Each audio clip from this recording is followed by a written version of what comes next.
Hello everyone, myself CA CS Shilpam Khanna. I am here to deal with you the subject that is corporate and other laws.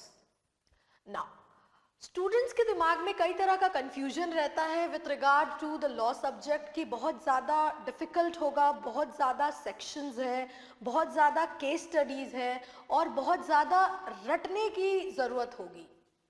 तो I am here basically to make sure कि students are much more comfortable with regard to the subject और साथ ही साथ theory paper का जो डर है स्टूडेंट्स के दिमाग में कि बहुत ज़्यादा याद करना रहेगा, उसे हम बातचीत करेंगे कि किस तरीके से सिंप्लीफाई करें, किस तरीके से उसे और ज़्यादा आसान बनाएं.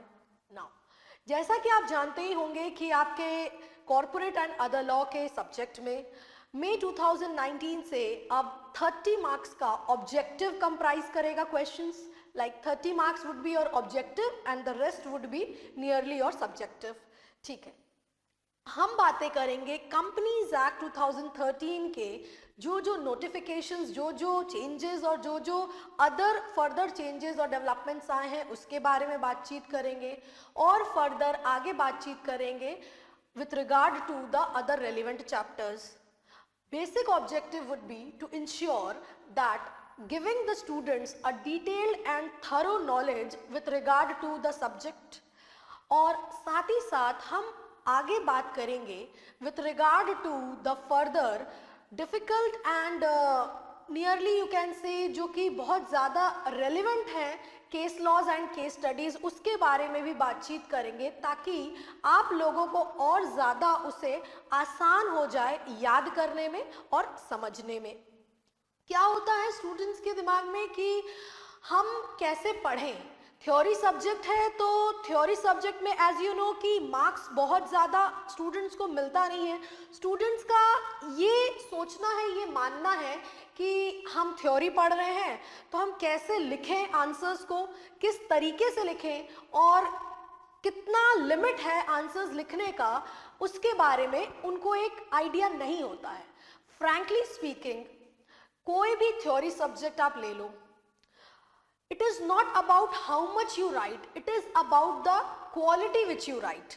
राइट, कि क्वांटिटी नहीं होता है कि आपको कितना लिखना है, किस हद तक लिखना है, या मैम बुक की लैंग्वेज लिखना बहुत ज़रूरी होता है, या जो हम याद कर रहे हैं या जो हम अभी तक पढ़ते चले आए हैं हमें वही टोटल लिखना है. क्या हम अपने ओन लैंग्वेज को, ओन वर्ड्स को यूज़ नहीं कर सकते हैं? बिल्कुल कर सकते हैं, provided appropriate and correct way में आप उसे प्रेजेंट कर रहे हो.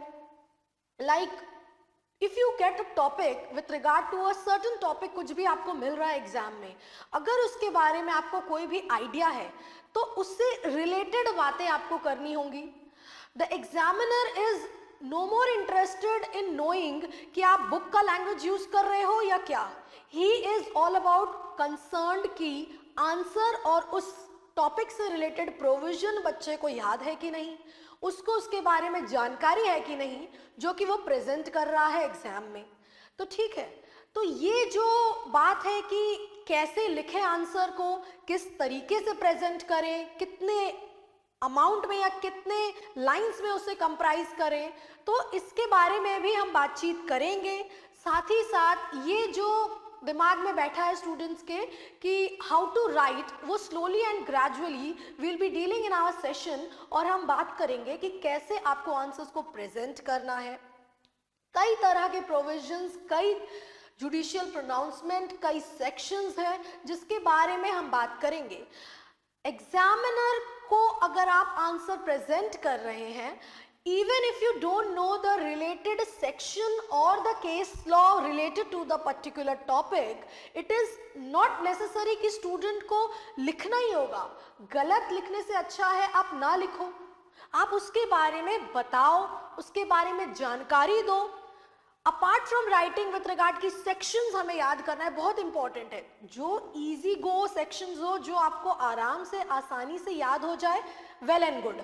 आप बहुत श्योर हो इस पर्टिकुलर आंसर का ये सेक्शन होगा, ये रेलिवेंट केस लॉ है, आप लिख दो, कोई दिक्कत नहीं है. But the moment you are unsure about the section, about the case, leave it, go ahead with the content you know, with the knowledge you know, उसके बारे में आप बात करिए, डिटेल्ड वे में उसे बताइए। और एक और बात, जो ये बात है कि लॉ में किस तरीके से याद करना है और कैसे आगे बढ़ना है, तो इसके लिए बहुत इंपॉर्टेंट है कि स्लोली एंड ग्रेजुअली हम इनिशियल स्टेजेस से शुरुआत करें, ताकि आने वाले चैप्टर्स में हमें डिटेल्ड जानकारी मिले, और अगर कोरिलेट करना पड़े किसी चैप्टर को with regard to the content और द पर्टिकुलर टॉपिक जिसके बारे में हमने बातचीत की हुई है, तो आप रिलेट कर सको। ठीक है, साथ ही साथ कैसे आप याद करो, regular revision of the same, regular study of the same, daily basis पे पढ़ना और डेली बेसिस पे उसे जानकारी लेना, इससे आपको एक क्लियर कट आइडिया मिलेगा with regard to the subject. साथ ही साथ आप देखोगे कि with a regular revision and regular study of the topic आप चीज़ों को कम भूल रहे हो, साथ ही साथ आपके अंदर एक कैपेबिलिटी आएगी जिसके थ्रू आप चीज़ों को और ज़्यादा ग्रास्प करोगे, याद करोगे। Coming to the multiple choice question, objective questions जो आपके आएंगे, क्या होता है ऑब्जेक्टिव क्वेश्चंस जो आएंगे, examiner can ask from any point कि एनी टॉपिक कि आपको कैसे इसको बताना है या क्या करेक्ट आंसर होगा, तो उसके लिए डिटेल और थरो नॉलेज होने की बहुत ज़रूरत है। सब्जेक्टिव के लिए तो चलो आपको कोई जानकारी है उससे आप कोरिलेट करके लिख दोगे, तो इन टोटल अगर हम बात करें तो हमें बहुत ज़्यादा ज़रूरी होगा जानकारी लेना with regard to the particular chapter, all the relevant topics, ताकि कहीं से भी कोई भी क्वेश्चन आए you are in a position to answer the same. Similarly अगर हम सब्जेक्टिव की ओर बढ़ें, जो सब्जेक्टिव क्वेश्चंस आपके आएंगे वहाँ पे भी अगर हम बात करें तो जो भी टॉपिक पूछा जाएगा उसी से रिलेटेड आंसर लिखना रहेगा, उसी से रिलेटेड कोई सेक्शन प्रोविजन है वो लिखना पड़ेगा और उसके बारे में फर्दर डिस्कशन करना पड़ेगा। ठीक है, ये तो बातें हुई कि कैसे हम आगे बात करेंगे, कैसे डील करेंगे with regard to the law paper, and आगे हम अपना डिस्कशन को कैसे बढ़ाएंगे। ठीक है, ये तो बात हुई with regard to all the discussion with regard to the law paper and all. We'll be dealing with the subject and we'll be starting with the subject in our next session. We'll be starting the law paper, corporate and other law, and we'll be dealing with the chapters and stages step by step. Thank you.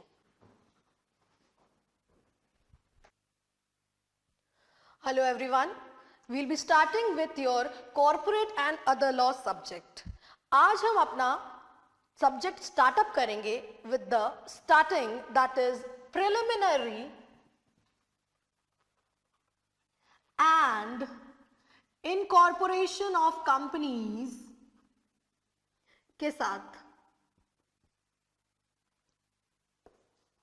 हम अपना subject that is corporate and other law start करते हैं। आज पहले बात कर लेते हैं हम starting that is companies act 2013 की। कंपनीज एक्ट 2013 नोटिफाई हुआ है ऑफिशियल गैजेट में 30 अगस्त 2013। नोटिफिकेशन कब आया है? 30 अगस्त 2013। ठीक है, कंपनीज एक्ट आने के बाद कई सारे प्रोविजंस, कई सारे चेंजेस और जो अदर डेवलपमेंट्स हुए हैं इनके बारे में हम बातचीत करेंगे। आपके पेपर में कई तरह के मल्टीपल चॉइस क्वेश्चंस आएंगे जिनके बारे में हम स्लोली एंड ग्रेजुअली बातचीत करेंगे। साथ ही साथ कई टर्म्स और कई कंसेप्ट के बारे में बात करते हैं। ठीक है, कंपनीज एक्ट 2013 के नोटिफिकेशन होने के बाद कंपनीज एक्ट में 2013 के कई प्रोविजंस हैं जिनका एप्लीकेबिलिटी और कई कंसेप्ट हैं जो कि न्यूली इंट्रोड्यूस किए गए हैं, जो कि पहले के कंपनीज एक्ट में नहीं थे। ठीक है, इसके बारे में भी बातचीत कर लेंगे। फिलहाल companies act 2013 would comprise of 470 sections, 7 schedules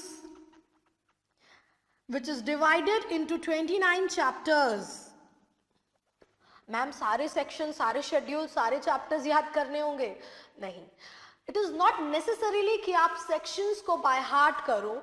you must know the content and you must know कि सेक्शन क्या बता रहा है, किस रिलेटेड टॉपिक के बारे में जानकारी दे रहा है. कोशिश करेंगे याद करने की, याद हो जाता है वेल एंड गुड, नहीं भी याद होता है तो वो सेक्शन किस बारे में बता रहा है इसके बारे में जानकारी लेंगे. ठीक है, तो कंपनीज एक्ट 2013 नोटिफाई हुआ 30 अगस्त को 2013 में. It comprises of 470 sections, 7 schedules and 29 chapters. ठीक, ये तो एक ओवर आइडिया, मतलब एक हल्का सा आइडिया हुआ कि कंपनीज एक्ट कितने सेक्शंस, कितने चैप्टर्स और कब नोटिफाई हुआ. नाउ अब हम बात करते हैं एप्लीकेबिलिटी ऑफ कंपनीज एक्ट के बारे में. ये एक्ट या कंपनीज एक्ट जो है कहाँ कहाँ अप्लाई करेगा इसके बारे में बातचीत कर लेते हैं.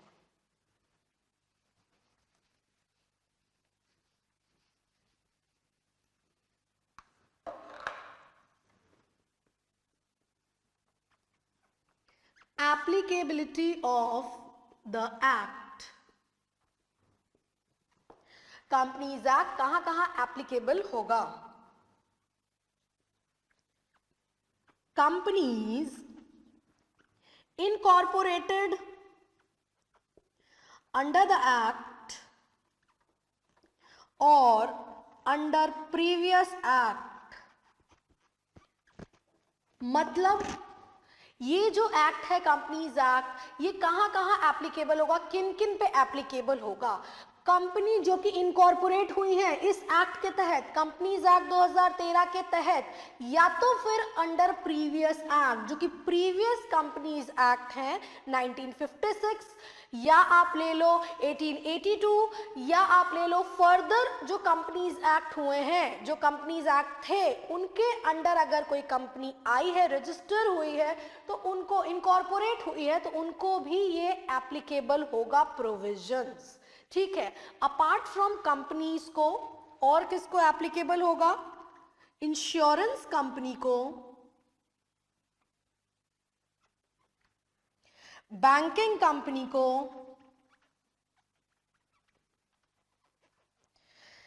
जनरेशन और सप्लाई ऑफ इलेक्ट्रिसिटी कंपनी को,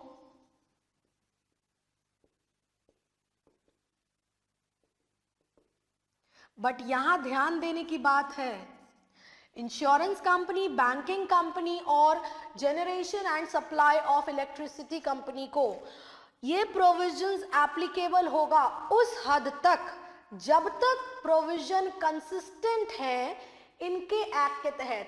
मतलब इंश्योरेंस एक्ट के तहत, बैंकिंग एक्ट के तहत और इलेक्ट्रिसिटी एक्ट के तहत. The moment the provision of the Companies Act become inconsistent with Insurance Act, Banking Company Act and Generation and Supply of Electricity Act के तहत, तो वो provisions applicable होंगे, वहां पे Companies Act के provisions applicable नहीं होंगे. ध्यान दीजिएगा, insurance company, banking company, generation और supply of electricity company, except in so far the said provisions are inconsistent with the provisions of the act. मतलब उस हद तक एप्लीकेबल होगा जिस हद तक ये प्रोविजंस एप्लीकेबल है, कंसिस्टेंट है with regard to the insurance act, banking act and the generation and supply of electricity act. आगे बात करते हैं, any other company governed under special act, कोई भी और कंपनी जो कि स्पेशल एक्ट के तहत गवर्न की गई है, लाई गई है, इनकॉर्पोरेट हुई है, उसको भी ये प्रोविजंस एप्लीकेबल होंगे. Nextly, other body corporate which central government may notify. मतलब सेंट्रल गवर्नमेंट ने नोटिफिकेशन द्वारा किसी कंपनी को इनकॉर्पोरेट करवाया है, लाया है एग्जिस्टेंस में, तो वो कंपनी को भी, उस पे भी ये प्रोविजंस कंपनीज एक्ट का एप्लीकेबल होगा. कहने का सिंपल ये तरीका है, कंपनीज एक्ट के प्रोविजंस कहाँ कहाँ एप्लीकेबल होंगे। कंपनीज एक्ट के प्रोविजन हर उन कंपनियों पे एप्लीकेबल होंगे जो कि भले कंपनीज एक्ट 2013 के तहत क्यों ना इनकॉर्पोरेट हुई हो, या तो प्रीवियस कंपनी लॉ जो कि 2013 के पहले जो कंपनी लॉ थे उनके अंडर भी अगर कोई इनकॉर्पोरेट हुई है तो उन कंपनियों को भी ये प्रोविजंस एप्लीकेबल होगा। ये सारे जो रूल्स रेगुलेशंस है ये सारे अट्रैक्ट होंगे उनको भी। साथ ही साथ इंश्योरेंस, बैंकिंग और इलेक्ट्रिसिटी कंपनी की अगर हम बात करें तो प्रोविजंस उन कंपनियों को भी एप्लीकेबल होगा, प्रोवाइडेड द प्रोविजंस जो कि कंपनी एक्ट में लेड डाउन है वो कंसिस्टेंट है with regard to the further जो कि ये एक्ट है इनके तहत। The moment the provisions are inconsistent with those act, those provisions will not be applicable। the act जैसा बोलेगा इनका उसके हिसाब से वो प्रोविजंस को फॉलो करना पड़ेगा। साथ ही साथ कोई भी गवर्न्ड बाय स्पेशल एक्ट के तहत कोई कंपनी है या तो फिर गवर्नमेंट ने नोटिफिकेशन द्वारा कोई कंपनी को एग्जिस्टेंस में लाया है तो उन पे भी ये प्रोविजंस एप्लीकेबल होगा। ठीक है, ये तो बात हुई कि कहाँ कहाँ पे एप्लीकेबिलिटी होते हैं प्रोविजंस की और कैसे प्रोविजंस एप्लीकेबल होंगे कंपनीज एक्ट के। आगे हम बातचीत अपनी बढ़ाते हैं with regard to the company and introduction to the company.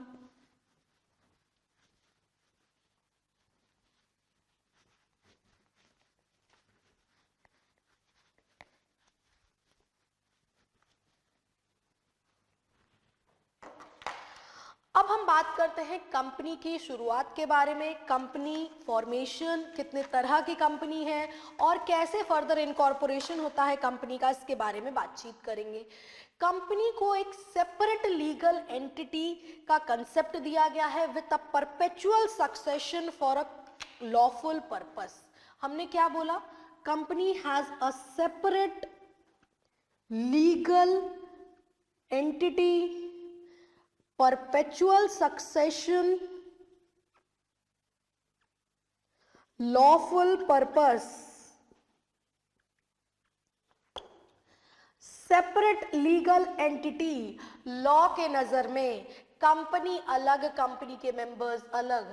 The existence of the company has a separate entity which is distinct, अलग है, मेंबर्स से हट के आइडेंटिटी है कंपनी की, जिस बेसिस पे कंपनी इनकॉर्पोरेट हुई है उसका एक अलग आइडेंटिफिकेशन उसे दिया गया है, जिसके तहत कॉन्ट्रैक्ट में कंपनी एंटर कर सकती है। कंपनी बाहर वाले के खिलाफ केस कर सकती है, बाहर वाला कंपनी के खिलाफ केस कर सकता है। कंपनी अलग, मेंबर अलग। परपेचुअल सक्सेशन, कंपनी चलती रहेगी, साल दर साल चलती रहेगी।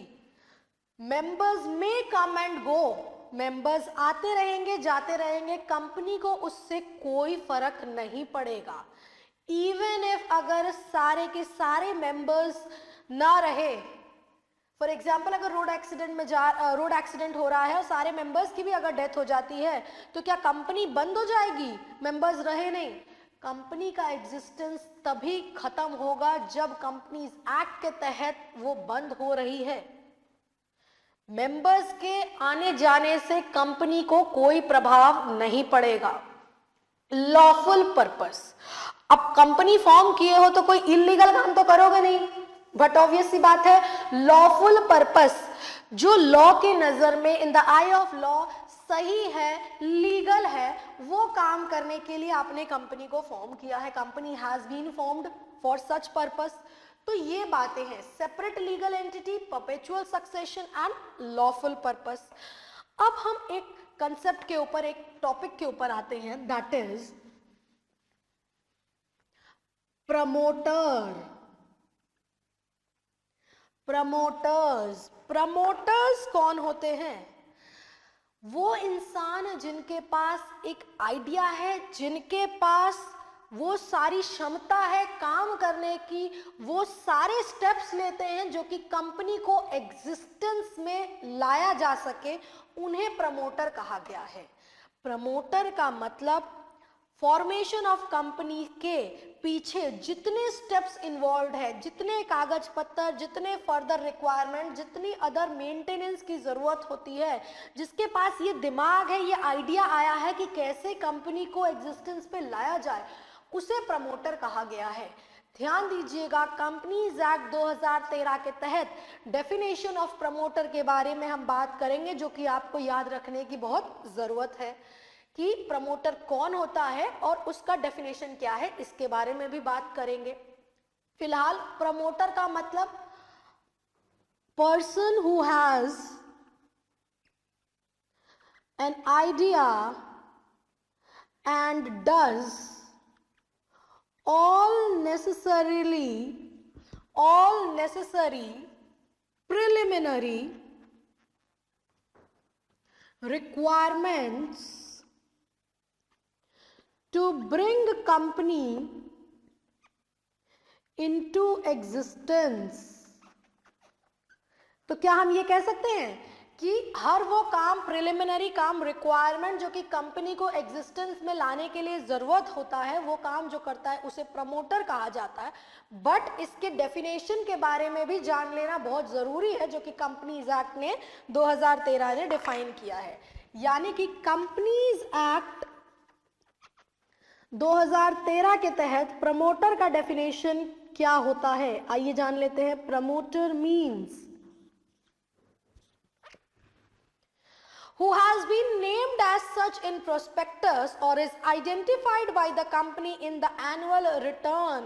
वो इंसान जिसका नाम प्रोस्पेक्टस में स्टेट किया गया है। Prospectus is again a public document जिसे पढ़ के लोग इन्वेस्ट करते हैं कंपनी में।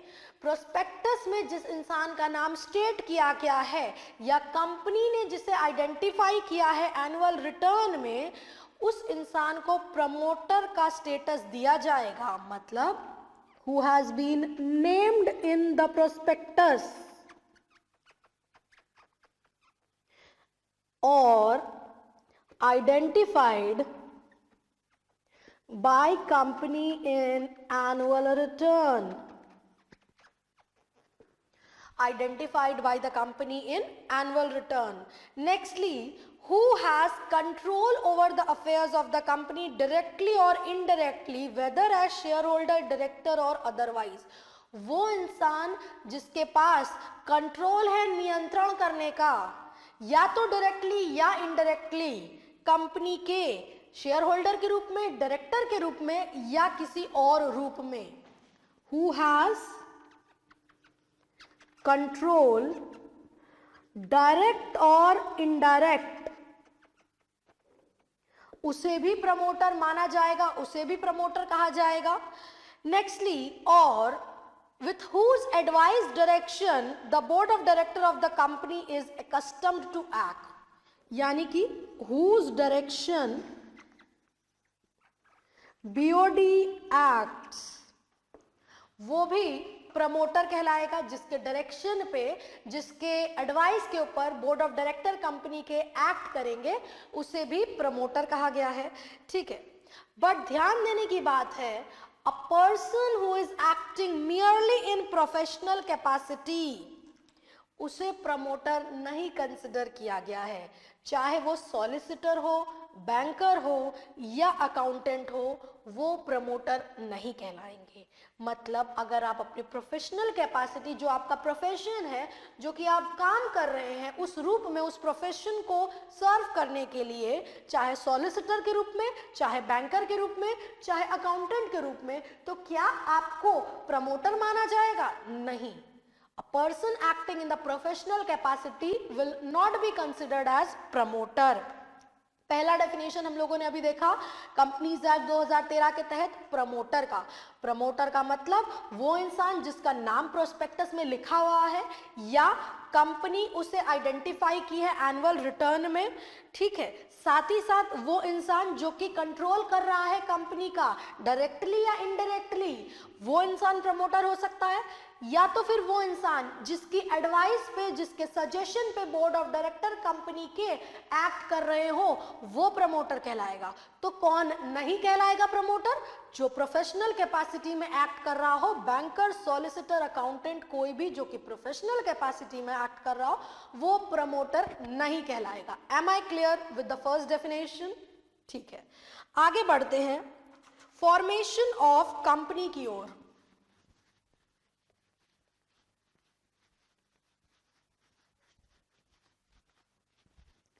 आगे बढ़ते हैं फॉर्मेशन ऑफ कंपनी की ओर। हम लोगों ने बेसिकली देखा है company, public company, private company और फर्दर कंपनी के क्लासिफिकेशन के बारे में जाना है, बट कंपनीज एक्ट 2013 के तहत हम एक और टर्म के बारे में जानेंगे, that is one person company. बातचीत करते हैं। फिलहाल जैसा कि हम जानते हैं, public company, private company, one person company.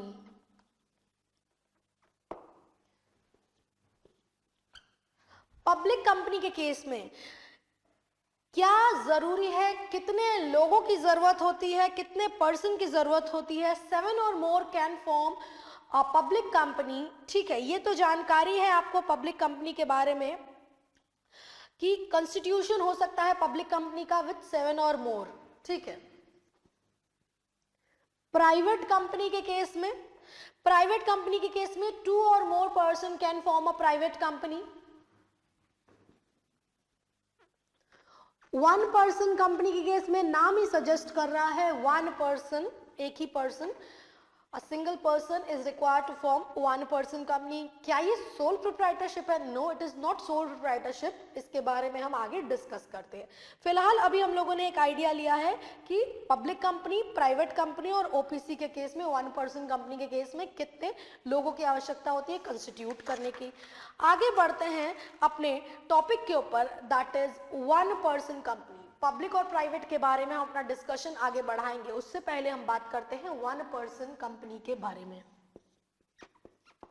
Now one person company ये सोल प्रोप्राइटरशिप नहीं है, ये बेसिकली यूनिक और नए फीचर्स विथ रिगार्ड टू जो प्राइवेट कंपनी के होते हैं ना, वो ओपीसी एंजॉय करेगी।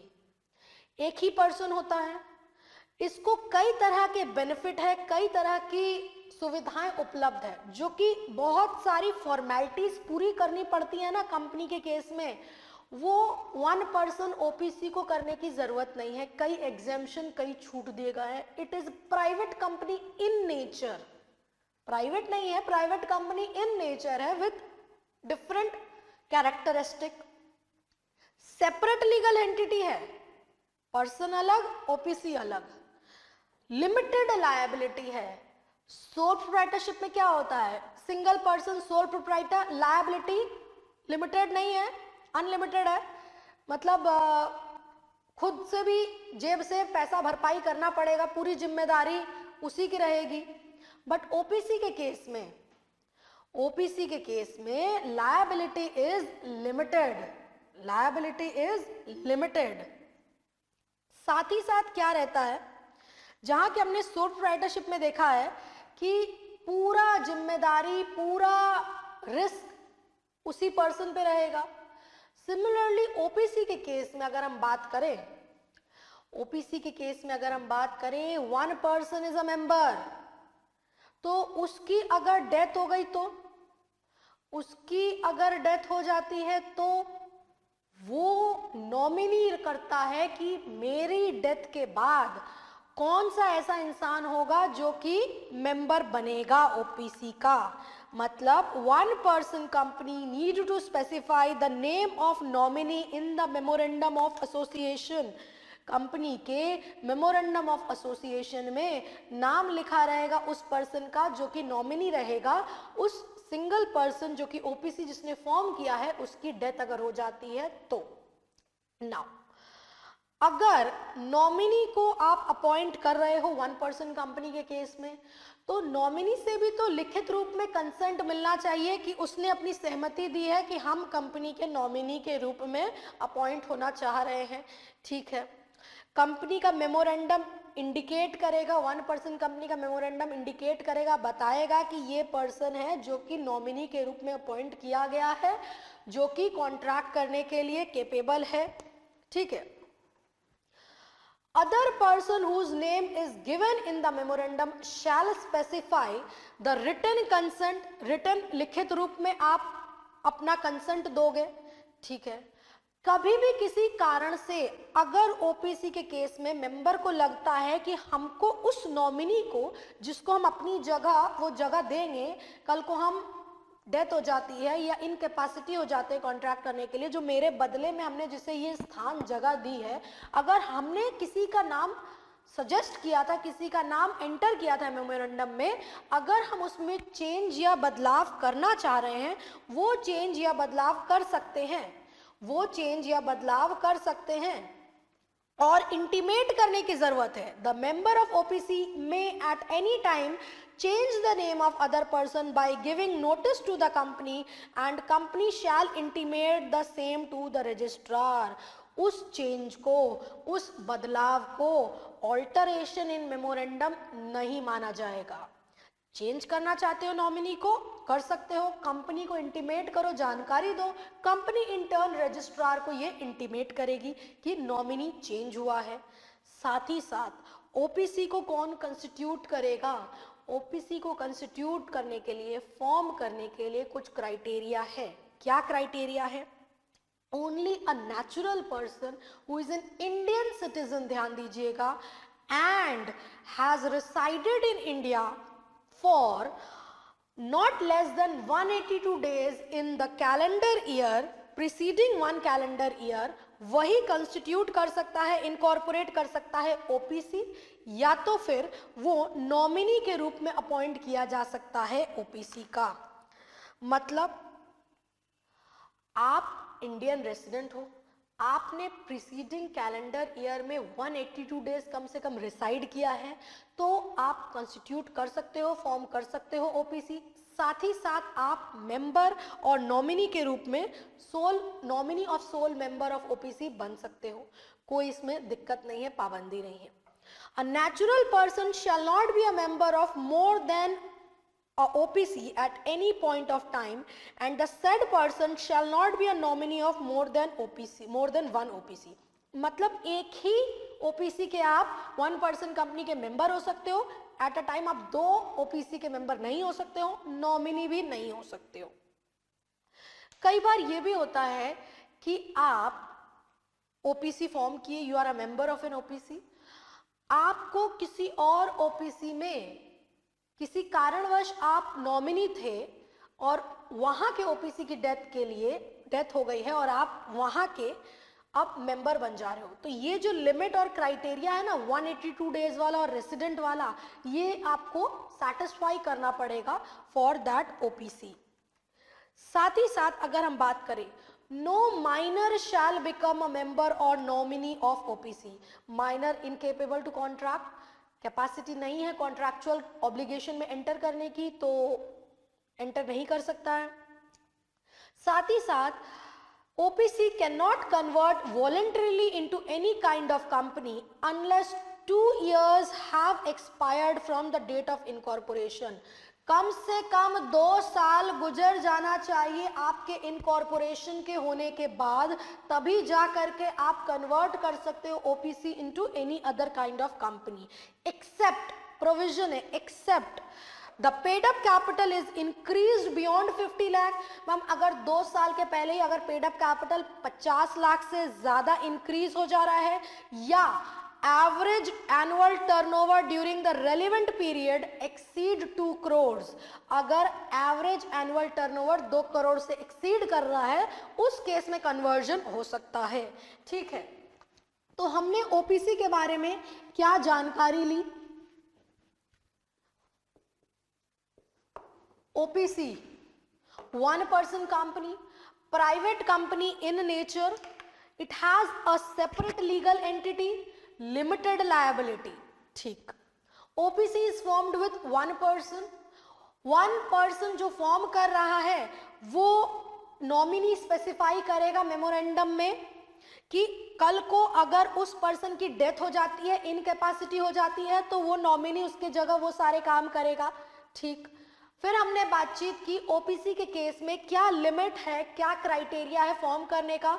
Only a natural person who is a resident in India and has stayed for 182 days, at least 182 days during the previous calendar year can form a OPC and become the nominee of an OPC। ठीक, इसके बाद हम लोगों ने देखा कि अगर आप हटाना चाह रहे हो उस नॉमिनी का नाम जिसका आपने स्टेट किया है, तो हटा सकते हो, चेंज कर सकते हो। ओपीसी किसको बताएगा? कंपनी को बताएगा। कंपनी रजिस्ट्रार को इंटीमेट करेगा। क्या change in the name of the nominee would amount to alteration in the memorandum? No, it would not amount to alteration in the memorandum. साथ ही साथ हमने क्या देखा आगे, we have seen no minor, कोई भी माइनर ना तो मेंबर बन सकता है ना तो नॉमिनी हो सकता है ओपीसी का। और हमने क्या बातचीत देखी ओपीसी में, ओपीसी जब तक 2 साल नहीं हो जाता है इनकॉर्पोरेशन का, कन्वर्ट नहीं कर सकता किसी और काइंड ऑफ कंपनी में, एक्सेप्ट अगर लिमिट जो की है पेड अप कैपिटल की 50 लाख से ज्यादा, एवरेज एनुअल टर्नओवर 2 करोड़ से ज्यादा, उस केस में कन्वर्जन हो सकता है। 1 person company nominee can be appointed with written consent. However, change can be made in the nominee, would not amount to alteration in memorandum। चीजों को कंप्रेस्ड वे में, शॉर्ट वे में बात करते हैं। नेक्स्टली, रेसिडेंट होना चाहिए, 182 डेज स्टे,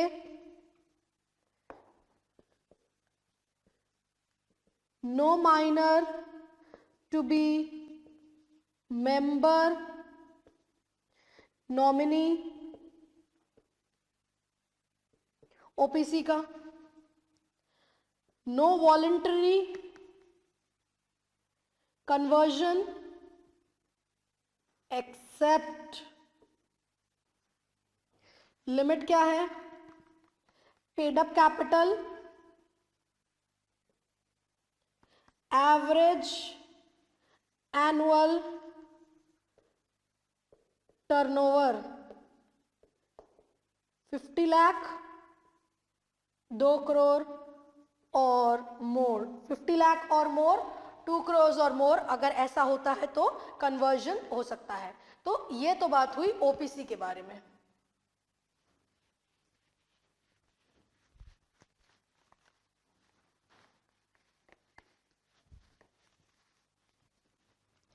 आगे डिस्कशन को बढ़ाते हैं with regard to formation of company with charitable object. Charitable object company section 8, याद रखना है सेक्शन 8 कंपनी कौन सी कंपनी होती है? वो कंपनी जिनका उद्देश्य प्रॉफिट कमाना नहीं है, जिनका ऑब्जेक्टिव मुनाफा कमाना नहीं है, वो सोसाइटी के बेनिफिट, अपलिफ्टमेंट, डेवलपमेंट और चैरिटी पर्पस के लिए फॉर्म हो रही हैं। That is formation of company for charitable object. ठीक है, अब इसके बारे में बात कर लेते हैं। Object of formation of Section 8 company. Section 8 of the Companies Act 2013 deals with the formation of company which are formed to promote charitable object of commerce, art, science, and such company intends to apply its profit in promoting its object and prohibiting the payment of any dividend to its member. Simple सी बात करें, companies act 2013 के तहत again ये नया section आया है, section 8। ये नहीं है कि ये कंपनी नहीं थी, सेक्शन दिया गया सेक्शन 8 कंपनी, जिसे company form for charitable object कहा गया है। इस कंपनी का उद्देश्य यही होता है कि जो भी फायदा, जो भी मुनाफा आएगा वो डिविडेंड के रूप में नहीं बांटा जाएगा, वो क्या किया जाएगा, वापस से उसी काम में लगाया जाएगा जिस पर्पस के लिए इसे फॉर्म किया गया है। कोई भी डिविडेंड नहीं बांटा जाएगा और जिस ऑब्जेक्ट के लिए कंपनी फॉर्म हुई है उसी को और एक्सपैंड और ग्रो करने के लिए उस मुनाफा या कुछ बेनिफिट जो हो रहा है वो लगाया जाएगा। ठीक है, चैरिटी, अपलिफ्टमेंट, डेवलपमेंट और बेनिफिट के लिए, दान पुण्य के लिए फॉर्म की गई है। Now central government licence issue करती है सेक्शन 8 कंपनी को, रजिस्टर करवाती है सच पर्सन और association of person of a company with, यहाँ पे सेक्शन 8 कंपनी जो है इनको ये जो लिमिटेड लायबिलिटी, ये जो है लिमिटेड और प्राइवेट लिमिटेड, ये वर्ड्स का एडिशन नहीं करना पड़ेगा जैसा कि हम पब्लिक और प्राइवेट में देखते हैं। प्राइवेट में प्राइवेट लिमिटेड और पब्लिक के केस में लिमिटेड जो कि ऐड ऑन करना रहता है अपने नाम के बाद, ये एडिशन करने की आवश्यकता नहीं है। सेंट्रल गवर्नमेंट लाइसेंस देती है सेक्शन 8 कंपनी को। नाउ कई तरह के प्रिविलेजेस, कई तरह के बेनिफिट्स मिलते हैं। रजिस्ट्रेशन हो जाने के बाद ये सारे बेनिफिट्स और ये सारे प्रिविलेजेस मिलेंगे। ठीक है, लिमिटेड कंपनी को जो बेनिफिट्स मिलते हैं वो सारे बेनिफिट्स इसे मिलेंगे सेक्शन 8 कंपनी को। क्या फर्म बन सकता है मेंबर सेक्शन 8 कंपनी का? हाँ, a firm can become a member of a company registered under section 8 company.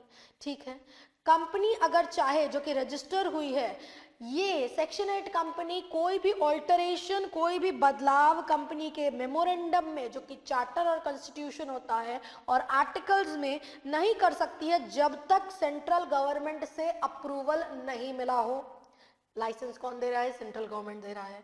जो भी चेंज और बदलाव आपको करना है आपके मेमोरेंडम में, आपके आर्टिकल्स में कर सकते हो, प्रोवाइडेड सेंट्रल गवर्नमेंट से आपने अप्रूवल लिया हो। नाउ कन्वर्जन कर सकती है क्या? सेक्शन 8 कंपनी किसी और कंपनी में कन्वर्ट हो सकती है? कंपनी कन्वर्ट हो सकती है दूसरी तरह की कंपनी में after complying with the condition. जो भी कंडीशंस है उसे कंप्लाई करने के बाद section 8 company can be converted into any other kind of company. ठीक है, और साथ ही साथ इसे कुछ फॉर्मेलिटीज पूरे करने पड़ेंगे। स्पेशल रेजोल्यूशन पास करना पड़ेगा at a general meeting for approving such conversion. Central government ने लाइसेंस दिया, सारी फॉर्मेलिटीज पूरी हुई, अब सेक्शन 8 कंपनी को कन्वर्ट होना है, किसी और कंपनी में कन्वर्ट हो सकती है, फॉर्मेलिटीज पूरे करने पड़ेंगे, टर्म्स और कंडीशंस को प्रिस्क्राइब करने पड़ेंगे, साथ ही साथ स्पेशल रेजोल्यूशन जनरल मीटिंग में पास करके कन्वर्जन हो सकता है। एक बात मेरे को बताना, लाइसेंस तो सेंट्रल गवर्नमेंट ने ग्रांट किया, क्या वो लाइसेंस रिवोक वापस भी हो सकता है? मतलब सेंट्रल गवर्नमेंट ने रिवोक कर दिया लाइसेंस कि अब ऐसा नहीं है, अब आपका जो ये सेक्शन 8 कंपनी जो कि फॉर्म हुई थी, जो लाइसेंस ग्रांट किया गया था वो खत्म, वैलिड नहीं है। हो सकता है। कब होगा? जब सेंट्रल गवर्नमेंट को ये लगेगा कि लाइसेंस जो कि ग्रांट किया गया था कंपनी को, जो कि सेक्शन 8 कंपनी है, चैरिटेबल ऑब्जेक्ट के लिए फॉर्म की थी, फॉर्म हुई थी, अब वहां पे कुछ फ्रॉडुलेंट एक्टिविटी इन्वॉल्व हो गई है और जिस उद्देश्य और जिस ऑब्जेक्ट से कंपनी फॉर्म हुई थी ना, वो ऑब्जेक्ट को पूरा नहीं करा जा रहा है और अब गलत काम में इन्वॉल्व हो गया है। सेंट्रल गवर्नमेंट के पास अधिकार है रिवोक कर लेने का लाइसेंस को। और कब ऐसा कर सकती है? जब सेंट्रल गवर्नमेंट को लगेगा if it is in public interest, जनहित के लिए अगर ऐसा है तो लाइसेंस को रिवोक किया जा सकता है। साथ ही साथ अगर सेंट्रल गवर्नमेंट को लगेगा कि जनहित के लिए, पब्लिक इंटरेस्ट के लिए ऐसा है कि सेक्शन 8 कंपनी जो कि चैरिटेबल ऑब्जेक्ट के लिए फॉर्म की गई थी उसको एमालगमेट हो जाना चाहिए, मिल जाना चाहिए दूसरी किसी और कंपनी जो कि सेक्शन 8 कंपनी ही हो, जिसका सिमिलर ऑब्जेक्टिव हो, उसके साथ एमालगमेट हो जाए, ऐसा भी सेंट्रल गवर्नमेंट डायरेक्शन दे सकती है। और साथ ही साथ वाइंडिंग अप हो जाएगा, डिसोल्यूशन हो जाएगा उस कंपनी का जो कि फॉर्म हुई थी और जो कि सेंट्रल गवर्नमेंट ने ऐसा डायरेक्शन और ऑर्डर दिया है। वाइंडिंग अप के बाद अमालगमेट हो जाएगी, मिल जाएगी दूसरी कंपनी जिसका सिमिलर ऑब्जेक्ट है। ठीक है, हमने अभी बातचीत की सेक्शन 8 कंपनी के बारे में, जहां पे हमने देखा कि सेक्शन 8 कंपनी चैरिटेबल ऑब्जेक्ट के लिए फॉर्म हुई है, चैरिटेबल ऑब्जेक्ट के लिए फॉर्म हुई है, non payment of dividend and reinvesting the same to promote the object। ये तो मतलब हुआ इसका कि डिविडेंड नहीं देना है, वापस से अपने ऑब्जेक्ट में उस पैसे को लगा देना, कुछ बेनिफिट अगर होता है तो। लाइसेंस कौन ग्रांट करेगा? Central government. Firm can be a member. Further provisions हमने देखा। रिवोकेशन ऑफ लाइसेंस, लाइसेंस कब रिवोक किया जाएगा? कौन रिवोक करेगा? सेंट्रल गवर्नमेंट ही लाइसेंस को रिवोक करेगा। कैसे करेगा? इफ फ्रॉडुलेंट एक्टिविटी कंडक्ट हो रहा हो, पब्लिक इंटरेस्ट में हो, या तो फिर सीजी ने ये डायरेक्शन दिया हो कि amalgamate with other company having similar object, दूसरी कंपनी जिसका सिमिलर ऑब्जेक्ट है उसके साथ अमालगमेट होना और फाइनली वाइंडिंग अप हो जाना। ठीक है, वाइंडिंग अप होकर के अमालगमेट हो जा रहा है वो कंपनी। ठीक है, ये तो बात हुई सेक्शन 8 कंपनी के बारे में। कुछ एक्सेप्शंस भी हैं, सेक्शन 8 कंपनी को कुछ बेनिफिट्स भी मिले हैं। क्या? ये अपनी जनरल मीटिंग बुला सकती है क्लियर 14 डेज का नोटिस देकर के। जनरली हम आगे बातचीत करेंगे कि नोटिस 21 दिन का होना चाहिए, पर सेक्शन 8 कंपनी को ये बेनिफिट मिला है कि 14 दिन का नोटिस भी चलेगा, लागू रहेगा, वैलिड है, कोई दिक्कत नहीं है। Requirement of minimum number of directors independent director does not apply. कितने मिनिमम नंबर ऑफ डायरेक्टर्स होने चाहिए, इंडिपेंडेंट डायरेक्टर्स होने चाहिए, ये प्रोविजंस भी सेक्शन 8 कंपनी को एप्लीकेबल नहीं होगा। Need not constitute nomination and remuneration committee and shareholder relationship committee। तो ये जो कुछ कमिटीज जो कि फॉर्म करने की जरूरत है, ये सेक्शन 8 कंपनी को फॉर्म करने की कोई जरूरत नहीं होगी। ये बेनिफिट, ये प्रोविजंस जो कि हैं अट्रैक्ट नहीं करेंगे।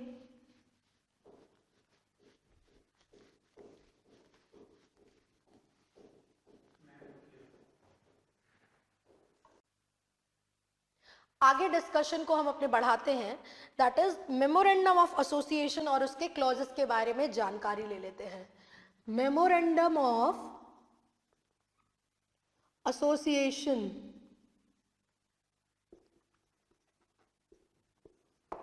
मेमोरेंडम ऑफ एसोसिएशन कंपनी का कॉन्स्टिट्यूशन कहा जाता है, कंपनी का चार्टर कहा जाता है, नींव कहा जाता है। ये किस बेसिस पे कंपनी को फॉर्म किया गया है, क्या क्या चार्टर रहेंगे, क्या क्या किस नींव पे या किस बेसिस पे उसे फॉर्म किया गया है और किस हद तक उसे फॉलो करने की आवश्यकता है। हम बातचीत करेंगे आर्टिकल्स के बारे में भी, पर मेमोरेंडम की ज्यादा रेलेवेंस है एज कंपेयर टू आर्टिकल्स।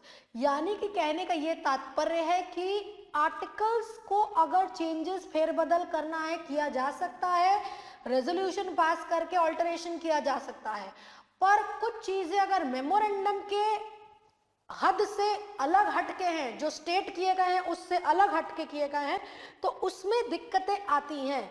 वैसा कंपनी नहीं कर सकती है, जिसके बारे में हम बात करेंगे।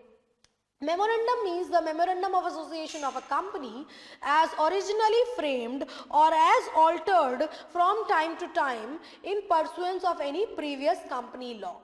It is a document for the formation of the company along with articles of the company regarded as the constitution of the company.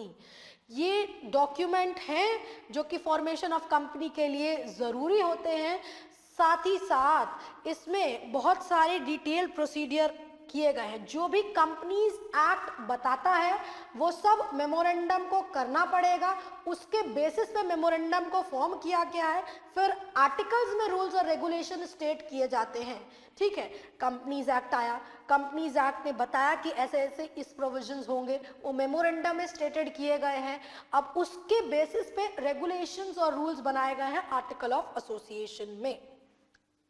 Object of registering a memorandum of association, क्या जरूरत है, क्या उद्देश्य है मेमोरेंडम ऑफ एसोसिएशन को register करवाने का? It contains the object for which the company is formed and therefore identifies the possible scope of its operation beyond which and action it cannot go. Memorandum बताता है किस उद्देश्य से, किस object से कंपनी एग्जिस्टेंस में आई है। वो उद्देश्य, वो ऑब्जेक्ट, वो लिमिट कंपनी क्रॉस नहीं कर सकती है, ये मेमोरेंडम बताता है। नाउ शेयर होल्डर, क्रेडिटर और बाहर वाले जो कि कंपनी के साथ डील कर रहे हैं, उन्हें पता होना चाहिए, उन्हें जानना चाहिए कि उनका किस हद तक पावर है, किस हद तक उनकी लिमिट है। तो इस पर्पस के लिए रजिस्ट्रेशन कराना जरूरी है मेमोरेंडम का। Memorandum is a public document, everyone entering into contract with the company is presumed to have the knowledge of the conditions. Now देखो, सिंपल सी बात है, बाहर वाले लोग पैसा लगाएंगे कंपनी में, किस उद्देश्य पे, किस बेसिस पे लगाएंगे, उन्हें जानकारी होनी चाहिए कि जो भी नेसेसरी कागज पत्तर है कंपनी का, मेमोरेंडम हो, आर्टिकल्स हो, ये पब्लिक डॉक्यूमेंट होते हैं। बाहर वाला जो भी कंपनी के साथ कॉन्ट्रैक्ट में एंटर कर रहा है, ये अज्यूम किया जाता है कि उसको जानकारी है मेमोरेंडम की और आर्टिकल्स की, तब जाके उसने कॉन्ट्रैक्ट में एंटर किया है कंपनी के। आने वाले सेशंस में हम डॉक्ट्रिन्स के बारे में बात करेंगे, कंस्ट्रक्टिव नोटिस और इंडोर मैनेजमेंट में, जहां हम देखेंगे कि क्या रेलेवेंस है इसका। फिलहाल लिमिट्स पता होनी चाहिए शेयर होल्डर को कि क्या क्या पावर्स है, क्या क्या लिमिट है। साथ ही साथ जो इन्वेस्टर है, बाहर वाले जो इन्वेस्ट कर रहे हैं कंपनी में, उनका पैसा कहाँ लग रहा है, किस हद तक, क्या रिस्क इन्वॉल्व है, उसके बारे में भी जानकारी होनी चाहिए। So this is the requirement for which the memorandum has to be registered now. अब अगर हम बात करें कि क्लॉजेस के बारे में, क्या क्या कंटेंट रहेंगे मेमोरेंडम ऑफ एसोसिएशन में, उसके बारे में बातचीत कर लेते हैं। Memorandum of a company shall state name of a company, company का क्या नाम है, public company, private company. Public company के अंत में नाम रहेगा लिमिटेड कंपनी, प्राइवेट कंपनी के केस में नाम रहेगा प्राइवेट लिमिटेड कंपनी, स्टेट करेगा मेमोरेंडम। ठीक।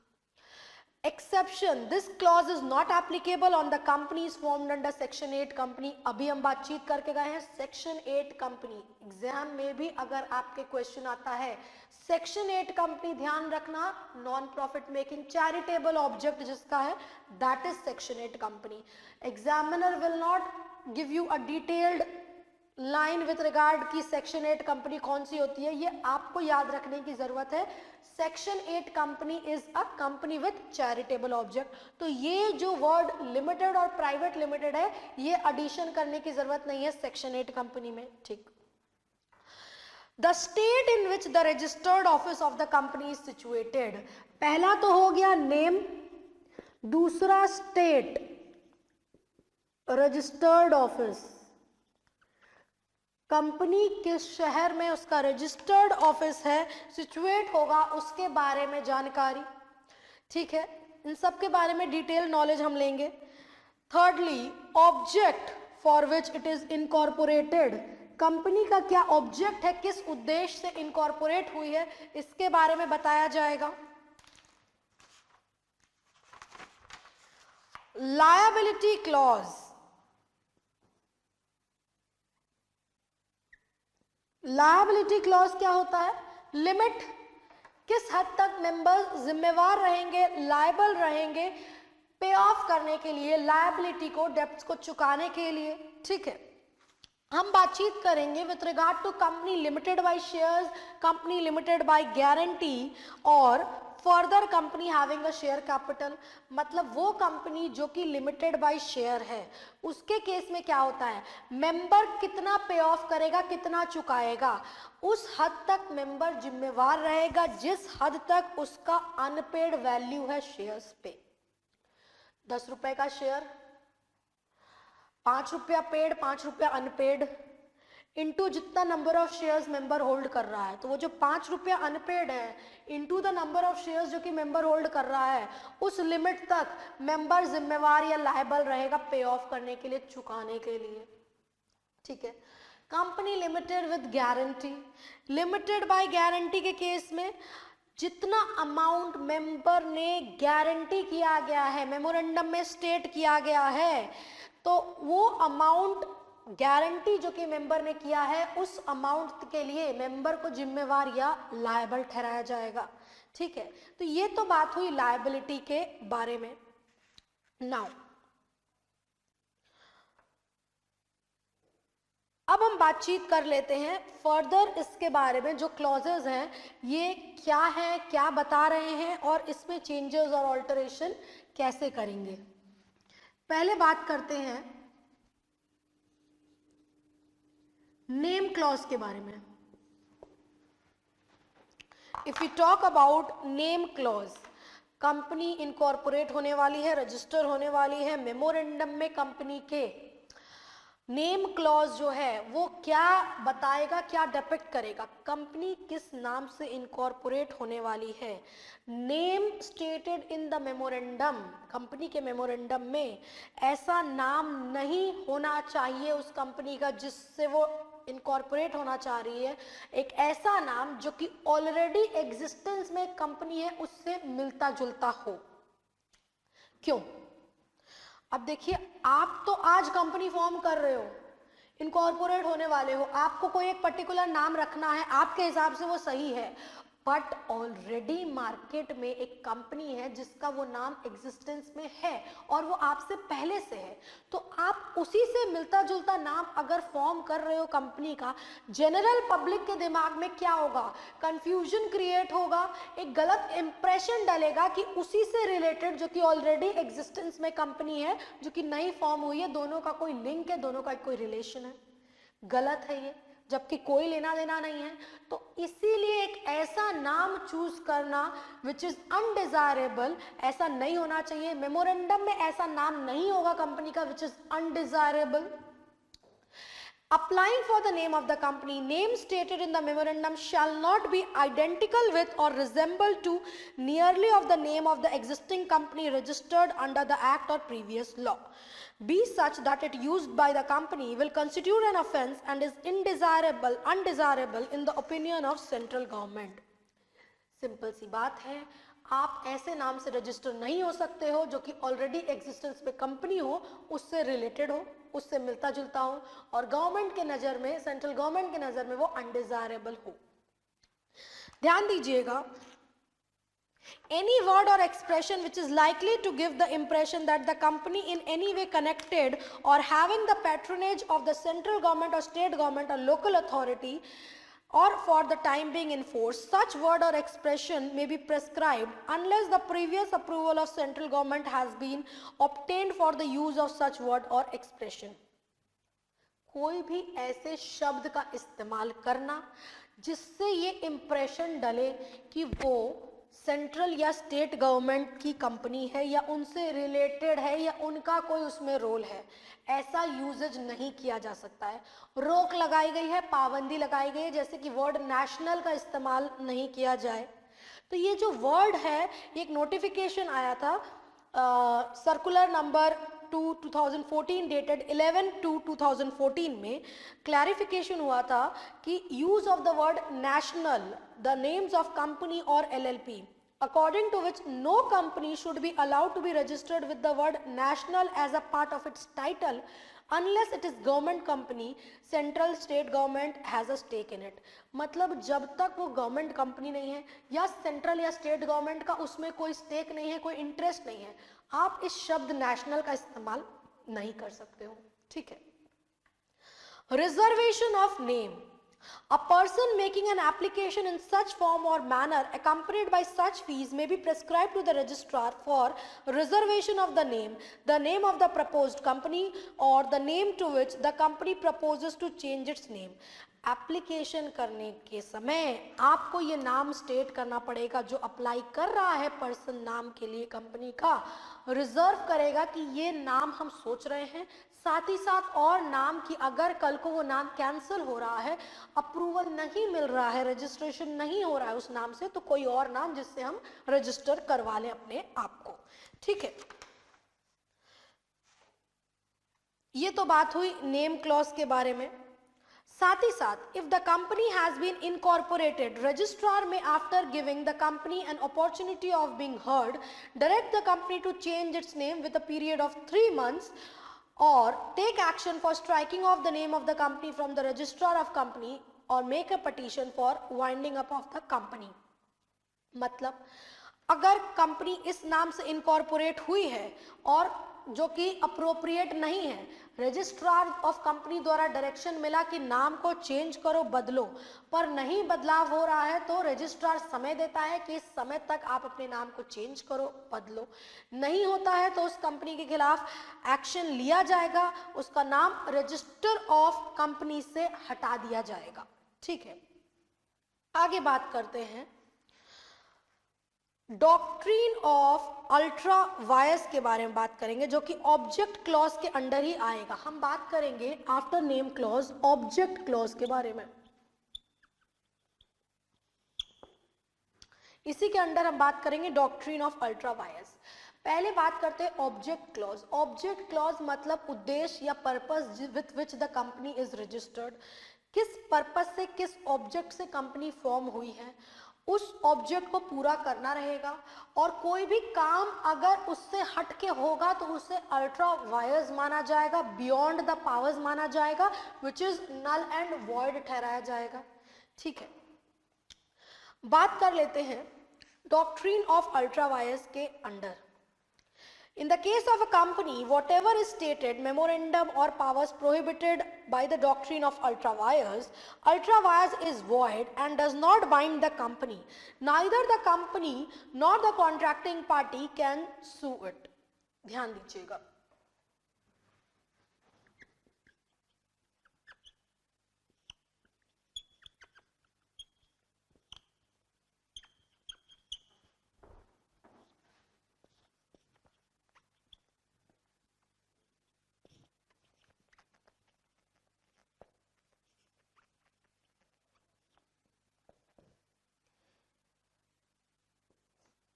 एक इंट्रा वायर्स होता है, एक अल्ट्रा वायर्स होता है।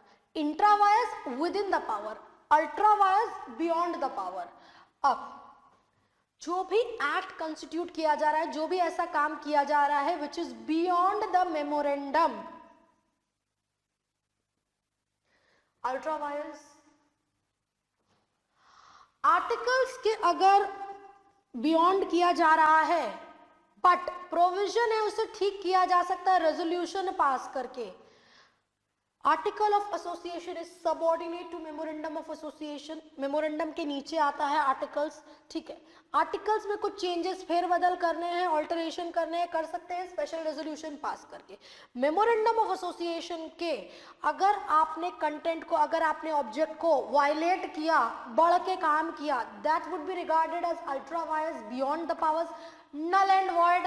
ना तो कंपनी बाहर वाले के खिलाफ केस कर पाएगी, ना ही बाहर वाला कंपनी के खिलाफ केस कर पाएगा। Neither the company nor the contracting party can sue on it. Company cannot make it valid even if every members assent to it.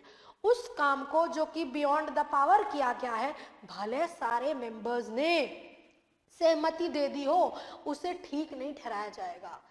Case आया है, बहुत रेलेवेंट है, बहुत इंपॉर्टेंट है, Ashbury railway carriage and iron company limited versus Riche के case में। Ashbury railway carriage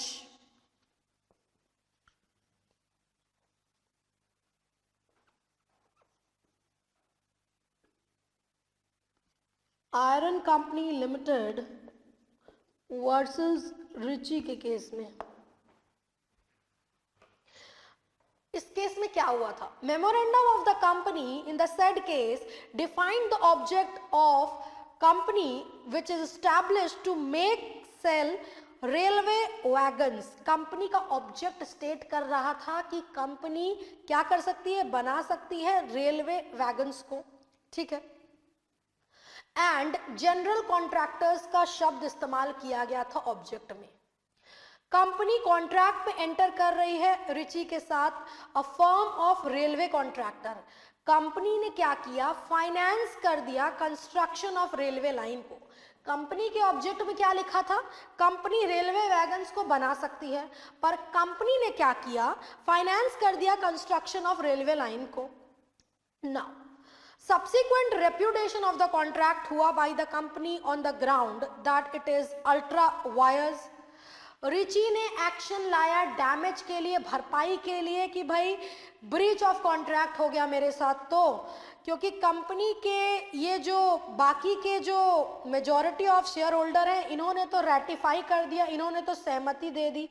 सहमति देने से क्या होता है? कोर्ट ने ये डिसाइड किया, कोर्ट ने ये वर्डिक्ट दिया कि ये अल्ट्रा वायर्स एक्ट है, नल एंड वॉइड है। जनरल कॉन्ट्रैक्टर का जो शब्द इस्तेमाल किया गया था उसे इस्तेमाल कर लिया गया गलत रूप में, गलत तरीके से, जो कि ये अथॉरिटी कंपनी की थी नहीं। कंपनी किस ऑब्जेक्ट से फॉर्म हुआ था? रेलवे वैगन्स को बनाने के उद्देश्य से। कंपनी उस ऑब्जेक्ट से हट करके फाइनेंस कर रही है रेलवे लाइन को, कंस्ट्रक्शन को। तो भले बाकी के शेयर होल्डर ने इससे सहमति क्यों ना दे दी हो, पर इसका ये मतलब थोड़ी है कि वो काम जो कि गलत था, जो कि लागू ही नहीं था, जो कि कर ही नहीं सकते थे, वो आप करोगे तो वो सही माना जाएगा? नहीं, कोर्ट ने ये बोला the act is null and void and is ultra vires the company. Now आगे बढ़ते हैं।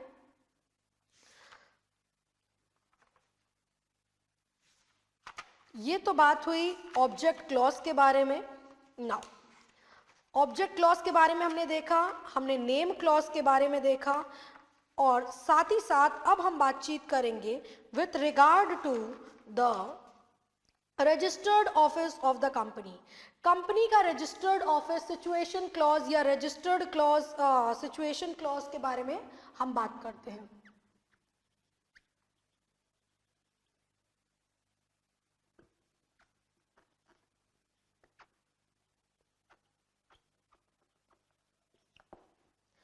सिचुएशन, कंपनी का रजिस्टर्ड ऑफिस कहाँ पे सिचुएटेड है, किस जगह पे सिचुएटेड, किस शहर पे सिचुएटेड होगा, इसके बारे में बातचीत करते हैं।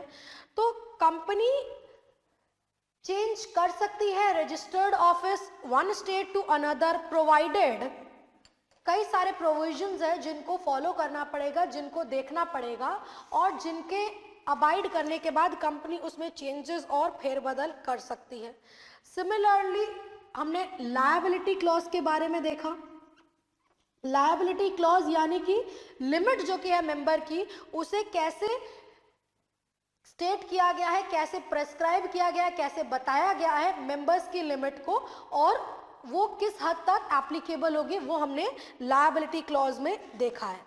ठीक है, अब हम बातचीत कर लेते हैं कि कैसे कैसे चेंजेस और कैसे कैसे प्रोविजंस को फॉलो करना पड़ेगा अगर ऑल्टरेशन कर रही है कंपनी इन क्लॉजेस में।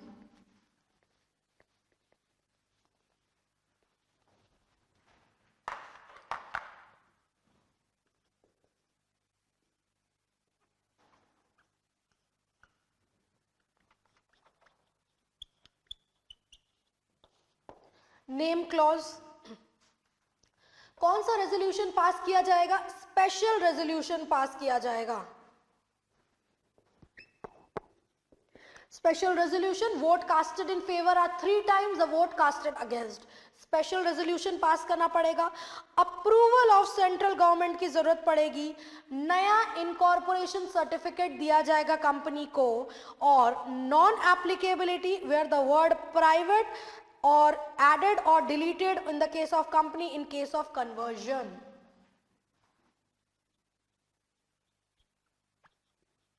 Central government approval, new certificate granted,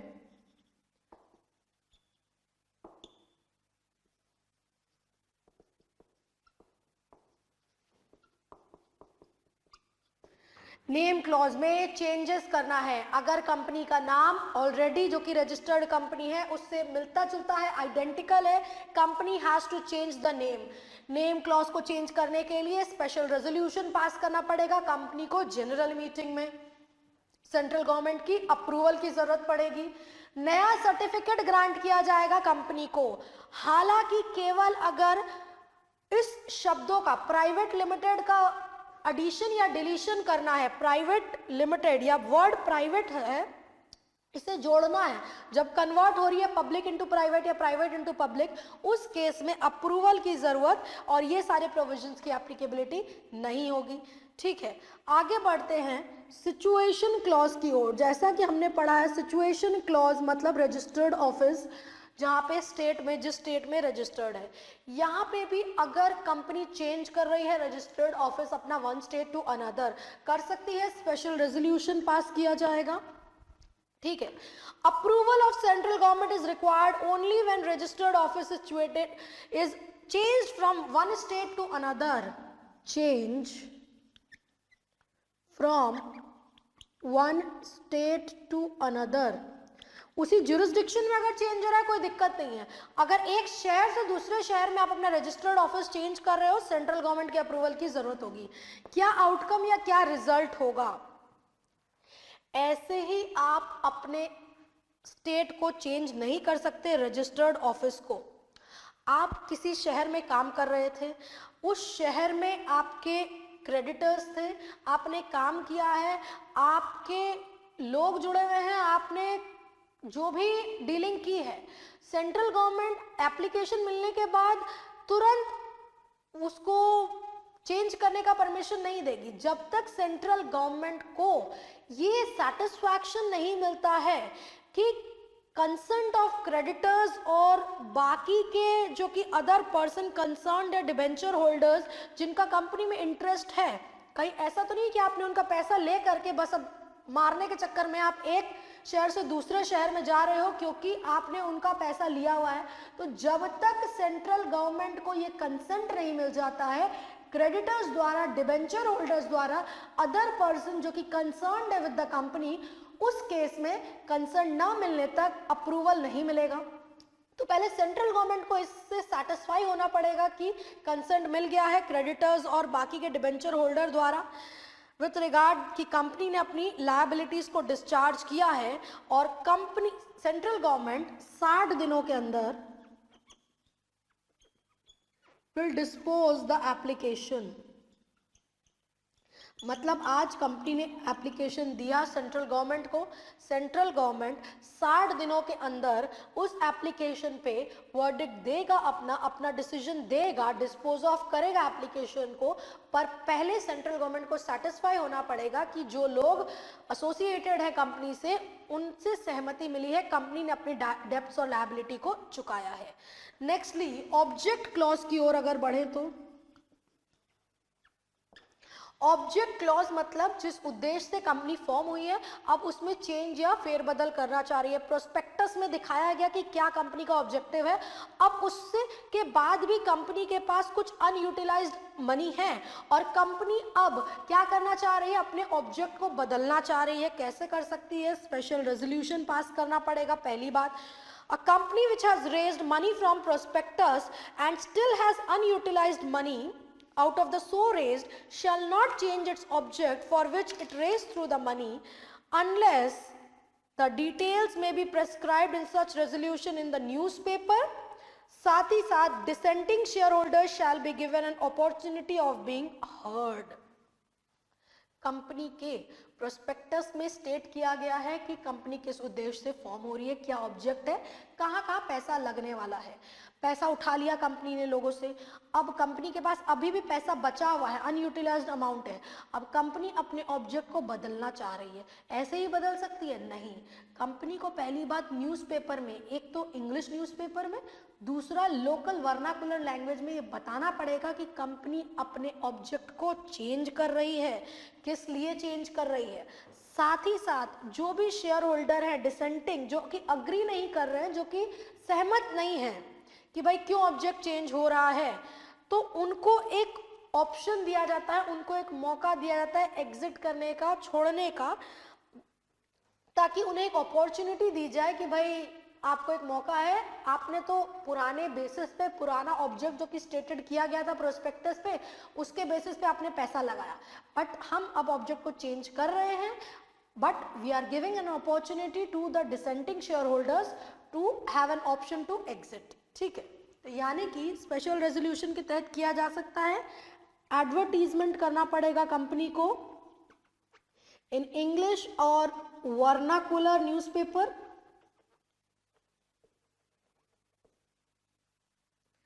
साथ ही साथ option to be given to dissenting share holders. Dissenting share holders को एक ऑप्शन दिया जाएगा कि आपके पास एक ऑप्शन है। Nextly liability clause, special resolution pass करके चेंजेस और वेरिएशन किए जा सकते हैं। Any alteration of the memorandum in case of a company limited by guarantee and not having share capital to give a person right to participate in the divisible profit of the company otherwise than a member shall be void। कोई भी alteration, कोई भी changes liability clause के तहत जिससे आप किसी ऐसे इंसान को अधिकार दे रहे हो कि वो पार्टिसिपेट करे, हिस्सेदारी करे डिविजिबल प्रॉफिट में कंपनी के, जो कि मेंबर नहीं है, वो ऑल्टरेशन, वो वेरिएशन वॉइड, खारिज माना जाएगा, कोई मान्यता नहीं दी जाएगी उसको। ठीक है, आगे डिस्कशन को बढ़ाते हैं।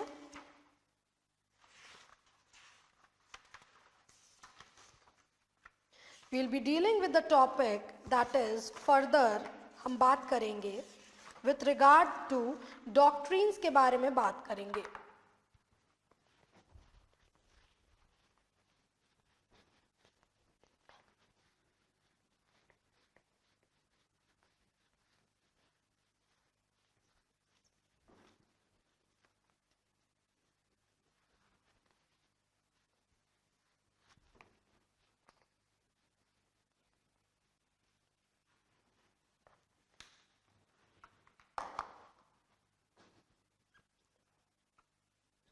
डॉक्ट्रीन ऑफ इंडोर मैनेजमेंट, हम बात करेंगे पहले डॉक्ट्रीन ऑफ इंडोर मैनेजमेंट के बारे में। इंडोर मतलब इंटरनल, जो भी बाहर वाला कंपनी के साथ डील कर रहा है वो जरूरत नहीं है उसको इंक्वायर करने की, जानकारी लेने की with regard to all the internal proceeding that is taken place. मतलब वॉट एवर इंटरनल रिक्वायरमेंट जो कि कंपनी को पूरी करनी है वो सब बाहर वाले के हिसाब से सब किया गया होगा, निश्चिंत होना चाहिए उसको with regard to the internal proceedings and internal matters. साथ ही साथ जो भी मेमोरेंडम है कंपनी का और आर्टिकल है, ये तो प्रिज्यूम किया ही जाएगा कि जो भी बाहर वाला कंपनी के साथ कॉन्ट्रैक्ट में एंटर कर रहा है वो उनको पढ़ के ही कॉन्ट्रैक्ट में एंटर कर रहा है। ये बेसिकली किसके फेवर में डॉक्ट्रिन बनाई गई है? इंडोर मैनेजमेंट की डॉक्ट्रिन जो है ये बाहर वाले के फेवर में involved has to protect the external members from the company and to presume that all the internal matters have been complied. Indoor management outsider के हित के लिए, आउटसाइडर की बेनिफिट के लिए, उनके राइट्स को प्रोटेक्ट करने के लिए बनाई गई है। जो भी बाहर वाला है कंपनी के साथ डील कर रहा है माना जाएगा कि सारी चीजें कंप्लाई की गई हैं। आइए देख लेते हैं the doctrine of indoor management. According to this doctrine, person dealing with the company need not inquire whether internal proceeding relating to the contract are followed correctly. Once they are satisfied that the transaction is in accordance with the memorandum and articles of association. Stakeholders need not inquire whether the necessary meeting was convened, held properly, necessary resolution was passed. They are entitled to take it for granted that the company had gone through all the proceeding in a regular manner. Doctrine protects external member from the company and state that the people are entitled to presume that internal proceeding are as per documents submitted with the registrar of companies.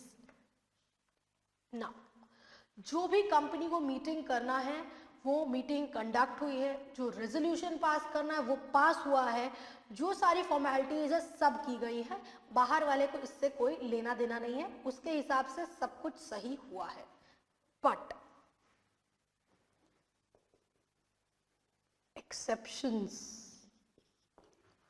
कब बाहर वाले को इसका benefit नहीं मिलेगा, मतलब company का memorandum और आर्टिकल्स का तो ये पब्लिक डॉक्यूमेंट है, माना ही जाता है कि उसको पढ़ा ही होगा उसने और बिना उसे पढ़े वो कॉन्ट्रैक्ट में एंटर नहीं किया गया होगा उसके द्वारा। पहला एक्सेप्शन क्या है, knowledge of इररेगुलरिटी।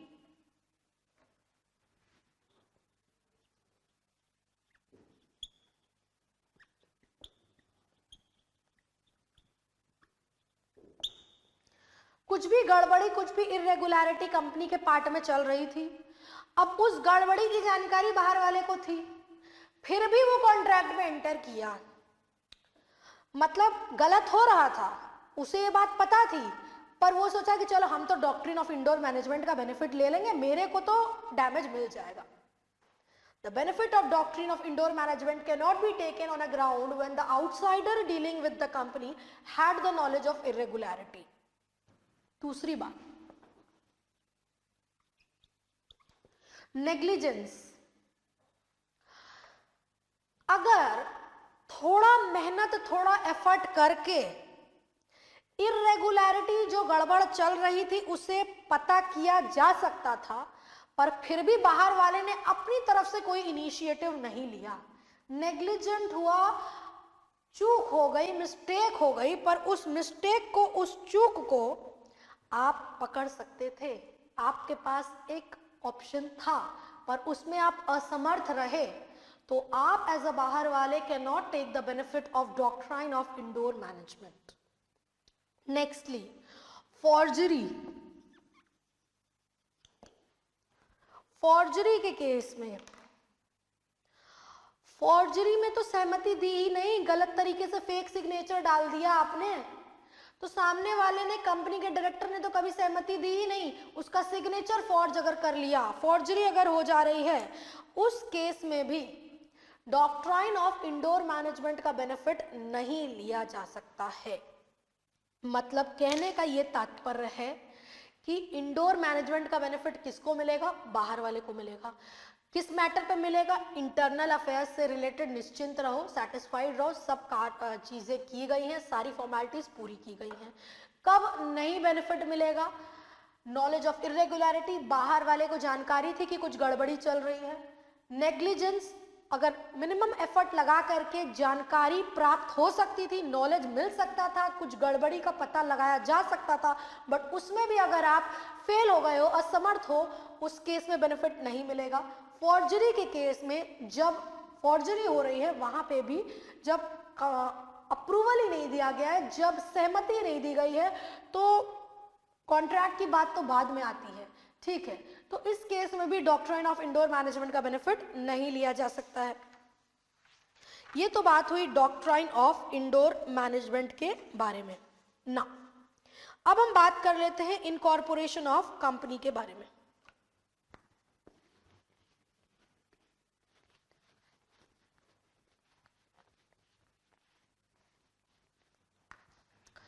Incorporation of a company, company का इनकॉर्पोरेशन कैसे होगा, किस स्टेप से होगा, इसके बारे में बात कर लेते हैं। Section 7 of companies act 2013 provides for the following procedure for the incorporation of company. पहला, filing of document and information with the registrar. Company का जो जो डॉक्यूमेंट है, जो जो इंफॉर्मेशन है, उसे रजिस्ट्रार के पास जमा करना पड़ेगा, फाइल करना पड़ेगा। किस रजिस्ट्रार के पास, जिसका जुरिस्डिक्शन फॉल कर रहा है, जहां पे कंपनी का रजिस्टर्ड ऑफिस सिचुएटेड है।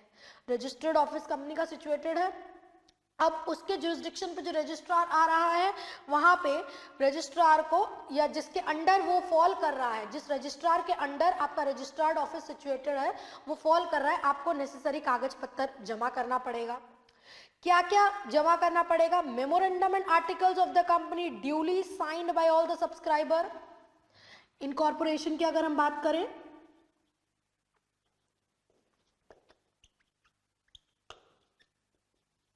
filing of documents,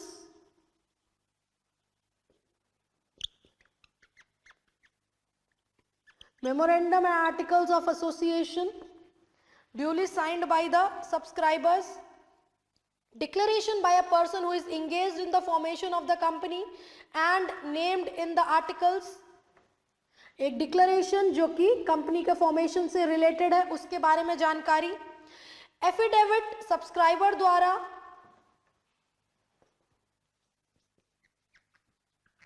एफिडेविट दिया जाएगा सब्सक्राइबर द्वारा जो कि मेमोरेंडम को सब्सक्राइब कर रहे हैं, और हर वो पर्सन जिसका नाम और उस पर्सन द्वारा जिसका नाम फर्स्ट डायरेक्टर के रूप में स्टेट किया गया है कि उसने कुछ भी गलत नहीं किया है, कोई भी फ्रॉड में इन्वॉल्व नहीं हुआ है, कोई भी मिसचिफ में इन्वॉल्व नहीं हुआ है, कभी भी गिल्टी नहीं रहा है, ये डिक्लेरेशन एफिडेविट में दिया जाएगा।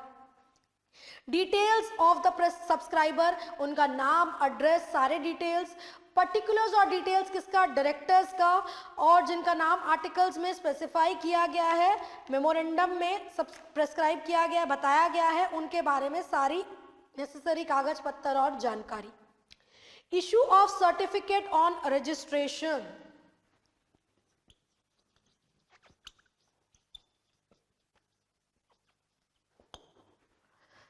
नेसेसरी कागज पत्तर रजिस्ट्रार के पास जमा हो गया, रजिस्ट्रार ने सर्टिफिकेट इशू कर दिया इनकॉर्पोरेशन का।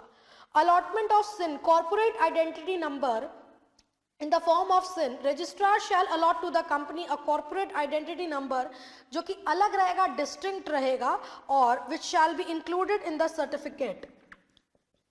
Allotment of CIN, maintenance of copies and documents, company को सारे कागज पत्तर को, डॉक्यूमेंट्स को मेंटेन करना पड़ेगा, रखना पड़ेगा अपने पास, प्रिजर्व करना पड़ेगा। फर्निशिंग ऑफ फॉल्स और करेक्ट इंफॉर्मेशन और suppression of material fact at the time of incorporation, अगर कंपनी ने रजिस्ट्रार को गलत या फॉल्स डिक्लेरेशन दिए हैं या कुछ भी मटेरियल फैक्ट को छुपाया है, तो उस केस में क्या होगा, रजिस्ट्रार के पास अधिकार है, रजिस्ट्रार के पास ये पावर है कि वो एक्शन ले सके उसके खिलाफ जिसने नेसेसरी कागज पत्तर जो कि जरूरी थे उसे गलत तरीके से या सप्रेस किया है या फ्रॉड इन्वॉल्व है, तो एक्शन ले सके, पीनल प्रोविजन एप्लीकेबल होगा। ठीक है, ये तो बात हुई कि कैसे कैसे रजिस्ट्रेशन होगा, इनकॉर्पोरेशन कैसे होता है, क्या क्या स्टेप्स इन्वॉल्व है इनकॉर्पोरेशन के। नाउ हम बात करते हैं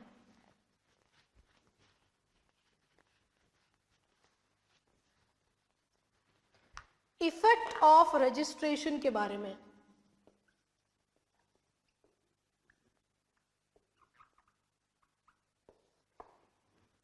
कंपनी ने नेसेसरी डॉक्यूमेंट जमा कर दिया रजिस्ट्रार के पास, सारी फाइलिंग हो गई डॉक्यूमेंट्स के, सारे डिक्लेरेशन हो गए, रजिस्ट्रार ने इनकॉर्पोरेट किया, रजिस्टर कर दिया कंपनी को, सिन नंबर मिल गया, ठीक है, रजिस्टर हो गई कंपनी। क्या इफेक्ट हुआ, क्या नतीजा हुआ रजिस्ट्रेशन के बाद?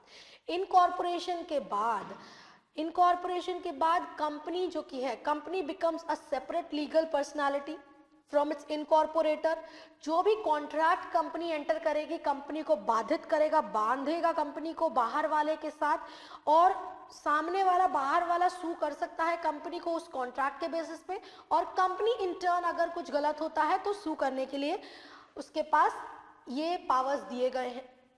लीगल पर्सनालिटी इमर्ज होकर के, कंपनी की इमर्ज होकर के आती है रजिस्ट्रेशन होने के बाद। साथ ही साथ कंपनी क्या कर सकती है, खरीदा बेची कर सकती है, शेयर्स की परचेज कर सकती है, दूसरी कंपनी के इन्वेस्टमेंट में ये सारे काम कर सकती है।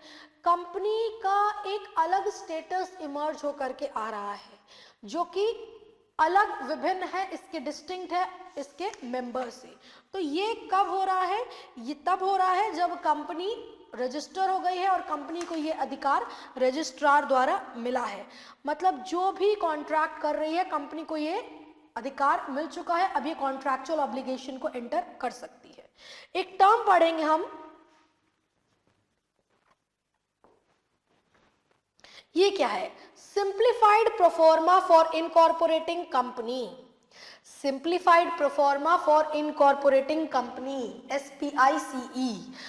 MCA ministry of corporate affairs ने एक इनिशिएटिव लिया है बिजनेस को और ज़्यादा ईज करने के लिए, उसकी सुविधाओं को और ज़्यादा अच्छे तरीके से करने के लिए कि जो भी फॉर्म्स इनकॉर्पोरेशन के जमा करने हैं उसे ई माध्यम, इलेक्ट्रॉनिक माध्यम द्वारा किया जा सके, इलेक्ट्रॉनिकली किया जा सके, ताकि और कन्वीनियंस से और आसानी से बिजनेस को किया जा सके। तो ये एमसीए का एक एफर्ट है जिसके तहत ये इनिशिएटिव लिया गया है कि जो भी फॉर्म्स इनकॉर्पोरेशन के लिए सबमिशन करना हो वो इलेक्ट्रॉनिकली सबमिशन किया जा सके। ठीक है, ये तो बात हुई एक एफर्ट की जो कि एमसीए द्वारा लिया गया है। हमने डिस्कशन किया विथ रिगार्ड टू ऑल्टरेशंस के बारे में भी मेमोरेंडम के डिस्कशन किया है। We had a discussion with regard to indoor management के डॉक्ट्राइन के बारे में भी डिस्कशन किया है। ठीक है, now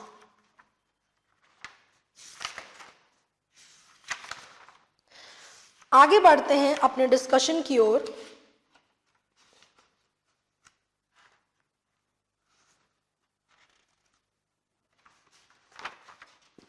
We'll be discussing further with regard to articles of association. अब हम बातचीत करते हैं आर्टिकल्स ऑफ एसोसिएशन के बारे में। आर्टिकल्स ऑफ एसोसिएशन जैसा कि जानते हैं contains the rules and regulations of the company. Articles of association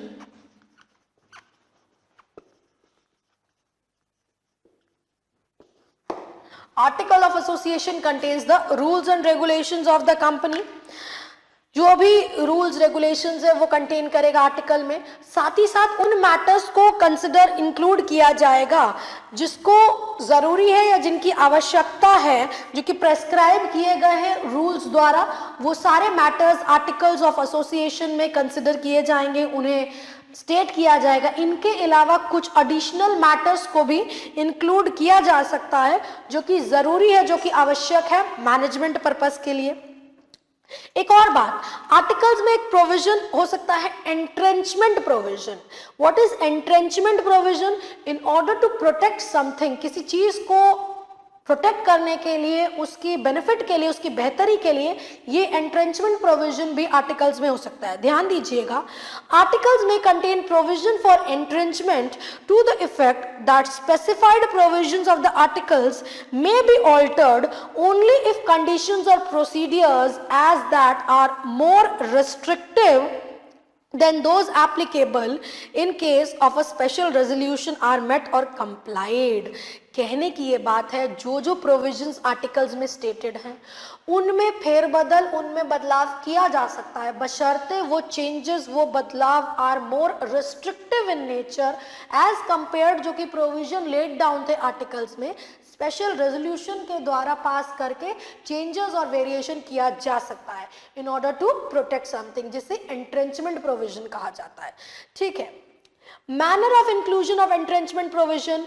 entrenchment provision कब इंक्लूड किया जाएगा? Shall only be made on formation of a company और by amendment in the articles agreed by all the members of the company in case of private company and by special resolution in case of public company.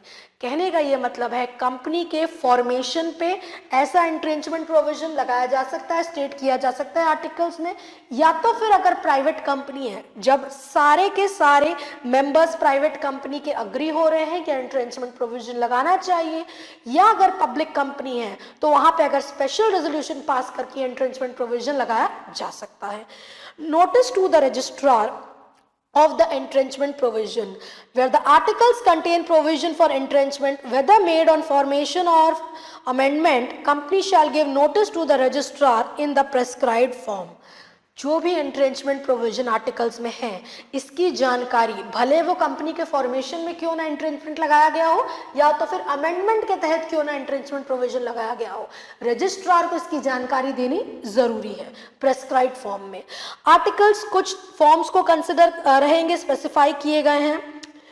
साथ ही साथ section not apply on company registered under previous law. Nothing in this section shall apply to the articles of a company registered under any previous law unless amended under this act.